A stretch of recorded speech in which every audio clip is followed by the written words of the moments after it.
Halo teman-teman semua, perkenalkan nama saya Nadul Fahmi Amrullah dari SMA Negeri 1 Japenan atau yang biasa dikenal dengan Semanda.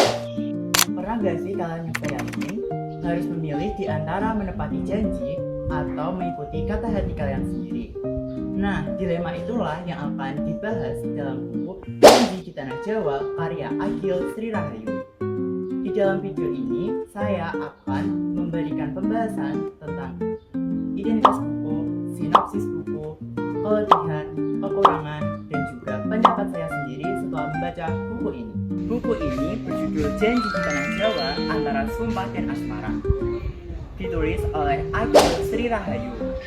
Buku ini berjumlah 376 halaman dan diterbitkan oleh PT Squad Media Cakrawala pada tahun 2025 dengan ISBN sebagai berikut. Nah, dari covernya saja sudah sangat menarik.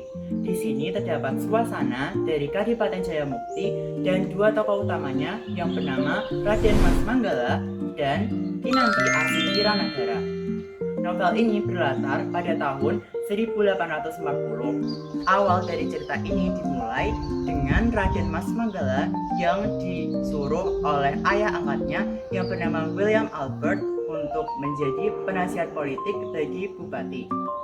Misinya yaitu menjadi mata-mata dan mengambil alih kekuasaan dari Kadipaten Jayamukti dari sang bupati, sehingga kekayaan alam yang ada di sana dapat dikuasai oleh ayahnya yang bernama William Albert.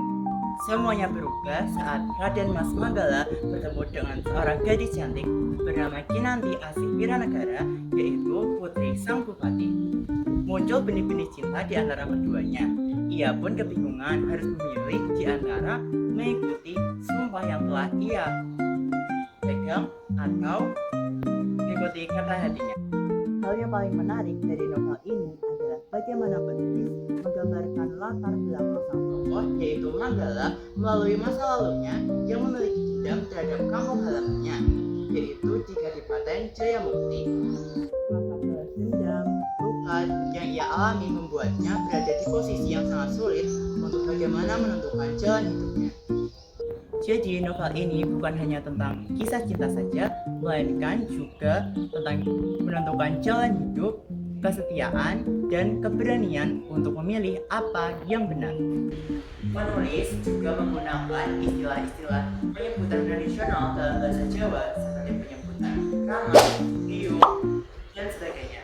Selain itu juga ada penyebutan dalam bahasa Belanda seperti Melding dan Inlander untuk membentuk latar kolonial Belanda. Nah, kelebihan dari buku ini terdapat pada ilustrasi dan tokoh karakter yang saling berhubungan seperti ini.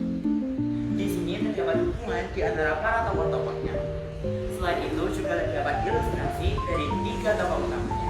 Yang pertama yaitu Raden Mas Manggala, Kinanti Asih Kiranagara, dan Adipati Wira.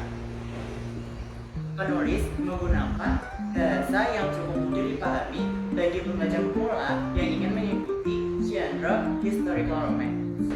Selain itu, buku ini juga memiliki kekurangan seperti pembangunan alur dengan pace yang cukup lambat sehingga membuat pembaca menjadi lebih cepat bosan. Selain itu, penggunaan alur maju mundur atau flashback yang tidak konsisten dalam buku ini membuat pembaca menjadi kebingungan. Ditambah dengan penggunaan bahasa Jawa dan juga istilah-istilah yang cukup sulit untuk dipahami bagi pembaca. Pesan yang ingin disampaikan dari buku novel ini yaitu kalau membalas budi itu memang penting, tetapi harus diingat bahwa membela kebenaran jauh lebih penting daripada menepati janji yang salah. Novel ini cocok dibaca oleh remaja dan pembaca pemula yang ingin membaca buku dengan genre history atau sejarah, karena bahasa yang digunakan sangat ringan dan mudah dipahami. Terima kasih sudah menonton video ini, semoga bisa memberikan inspirasi yang lebih banyak bagi kalian semua. Terima kasih.